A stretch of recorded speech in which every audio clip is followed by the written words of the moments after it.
Halo, selamat berjumpa kembali pada saya Miss Eva Martina Sibuan. Kita kembali lagi dalam pelajaran kita geografi yang akan Miss sampaikan. Oke, nanti kalian tetap hadir pada kelasnya dan Miss harapkan kalian itu dalam keadaan sehat, tetap di rumah, dan kalian bisa menyaksikan video PowerPoint yang Miss sampaikan. Oke, sebelum kita memulai pelajaran, alangkah baiknya kita memulainya dengan berdoa. Kita berdoa menurut agama dan kepercayaan kita masing-masing. Doa dimulai. Doa selesai. Oke. Berikut adalah tampilan PowerPoint. Jadi Miss harapkan kalian mencatatnya di dalam buku catatan. Oke, tetap berada di kelasnya. Semua hadir sampai awal hingga akhir ya, supaya kalian itu tetap fokus pada pembelajaran geografi kita saat ini. Oke, silakan simak dan saksikan video pembelajaran serta PowerPoint kita, oke? Oke, kita kembali lagi pada PowerPoint kita untuk kelas 11 IPS. Jadi, saya harapkan kalian memahami serta mencatatnya di buku catatan. Hari ini kita belajar mengenai klasifikasi tumbuhan. Nah, di sini kita ini berbicara agak sedikit tentang pelajaran biologi.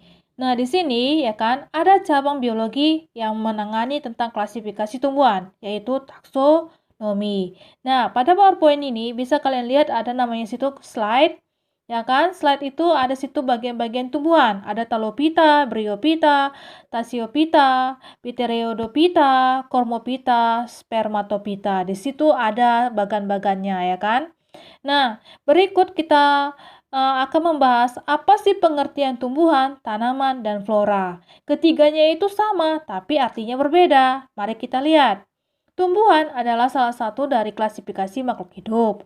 Tumbuhan ini memiliki klorofil. Klorofil itu adalah zat hijau yang bisa berfungsi untuk menghasilkan fotosintesis, yang bisa mereka memasak makanannya sendiri, ya kan? Itu yang dinamakan dengan tumbuhan.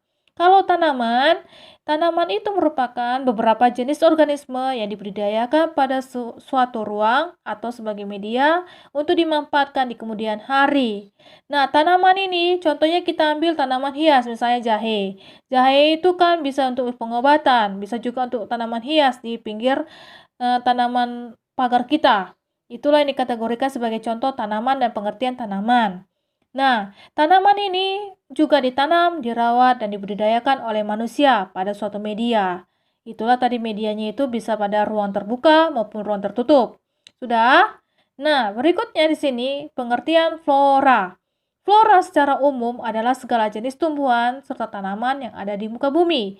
Flora itu misalnya ada flora lontar, flora anggrek, flora cempaka, cendana. Sudah bisa kalian lihat pada slide PowerPoint. Nah, di sini kita bahas klasifikasi tumbuhan Talopita. Talopita itu tumbuhan talus. Ya kan, di sini hampir sama jenisnya seperti ganggang, jamur, dan lumut. Udah? Nah, ciri-ciri Talopita itu bisa berklorofil, ada xloem, ada phloem. Belum dapat dibedakan antara akar, batang, daun. Nah, contoh dari Talopita itu bisa dari ganggang, alga tadi kan, ganggang, alga, jamur, dan lumut. Di situ ciri-ciri ganggang bisa kita lihat, udah? Nah, berikutnya jamur itu ya kan? Jamur dikategorikan sebagai kulat atau bahasa Maduranya adalah organisme eukaritik dan tidak berklorofil. Di sini dia tidak merupakan tanaman hijau, dia itu cuma bisa menghasilkan sel-sel dari dinding jamur yaitu kitin. Bisa kamu baca pada slide PowerPoint. Dan yang ketiga, lumut kerak. Lumut kerak ini merupakan golongan dari jamur juga, tapi ini termasuk jamur yang sangat keras untuk dimakan dicerna. Tapi di sini kan lumut kerak ini dia ada bersel satu yang disebut uniseluler. Udah? Yang kedua Bryophyta. Bryophyta itu Bryophyta itu adalah tanaman lumut yang mampu bertahan hidup di kondisi tempat yang lembab maupun teduh. Di situ ada ciri-cirinya bisa kalian lihat. Sini ada juga Thrasiophyta, yaitu tumbuhan berpembuluh. Di sini tumbuhan berpembuluh ini memiliki bagian-bagian tubuh yang terdiri dari akar, batang, dan daun sejati. Akar berfungsi untuk menyerap air, batang berfungsi sebagai alat transportasi, dan daunnya berfungsi sebagai organ untuk fotosintesis. Inilah daun sejati namanya. Nah, di sini klasifikasi tumbuhan itu terbagi atas dua. Tumbuhan non-Thrasiophyta atau tak berpembuluh seperti lumut. Baru yang kedua, tumbuhan berpembuluh seperti paku-pakuan dan tumbuhan berbiji. Nah, bisa kalian lihat pada slide PowerPoint. Di sini tumbuhan paku ada jenis-jenis ciri-cirinya. Ciri-cirinya jenisnya ada. Di situ ada contohnya ya kan? Nah, tumbuhan paku ini merupakan golongan yang telah berkormus, mempunyai akar, batang, dan daun. Seperti tumbuhan paku yang ada contoh di slide PowerPoint ini. Ada situ tumbuhan pakunya seperti paku purba, paku ekor kuda, paku kawat, paku sejati. Bisa kalian lihat. Nah, paku kuda atau dikenal sebagai contoh tumbuhan paku. Nah, tumbuhan paku ini nama latinnya ada Pteridophyta yang berasal dari bahasa Yunani. Pteron artinya bulu, piton artinya tumbuhan. Jadi sini tumbuhan seperti mirip bulu lah, tapi dia daunnya mirip seperti bulu. Dia ini tumbuhannya sudah memiliki pembuluh angkut. Udah bisa kalian lihat. Nah, tumbuhan paku itu seperti tumbuhan pakis. Enak ini kalau dimakan, dimasak, dijadikan sayur. Nah, yang berikutnya Cormophyta. Cormophyta ini kelompok tumbuhan yang sudah dapat dibedakan jenis akar, batang, daunnya. Cormophyta ini ada dua macam, Cormophyta spora, Cormophyta berbiji. Kalau Cormophyta berspora itu bisa menghasilkan spora. Dapat kamu lihat pada contohnya, masih tetap juga tumbuhan pakis. Udah? Nah, di sini kalau dia Cormophyta berspora, cirinya itu sering disebut tumbuhan spora karena menghasilkan spora terdiri dari dua generasi, sporopit dan gametopit. Baru habitatnya itu berada di tempat daerah yang mengapung seperti di air. Udah? Berikutnya itu kan tadi Cormophyta spora, sekarang Cormophyta berbiji. Cormophyta berbiji itu tumbuhan yang berkembang biak dengan biji. Disitulah disebut dengan Spermatophyta. Spermatophyta ini berasal dari bahasa Yunani, sperma artinya biji. Jangan berpikiran keras kalau sperma itu entah apa menurut kalian, tapi ini dalam tumbuhan sperma itu adalah biji. Sedangkan piton adalah tumbuhan. Jadi ini tumbuhan berbiji.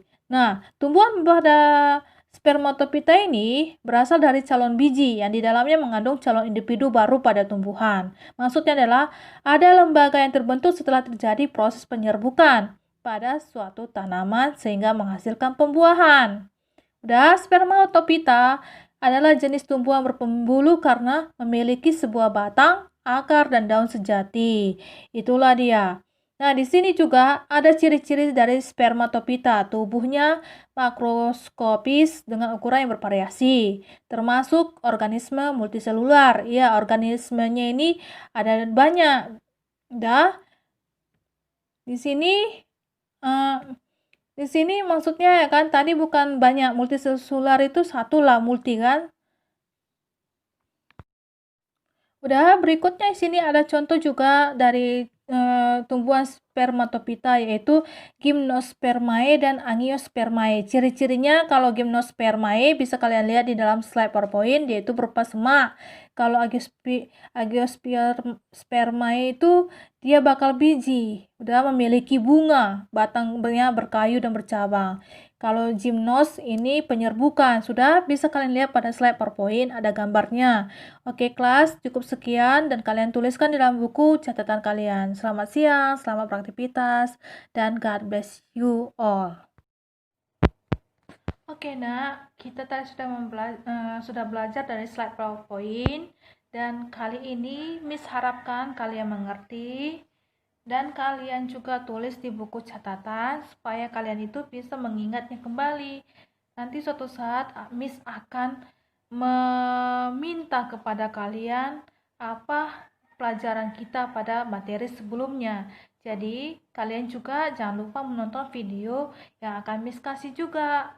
Video mengenai pelajaran kita saat ini dengan materi dan topik yang sama. Oke, selamat berjumpa dan selamat menyaksikan video tersebut. Kita bertemu lagi di hari berikutnya. See you next time. Bye.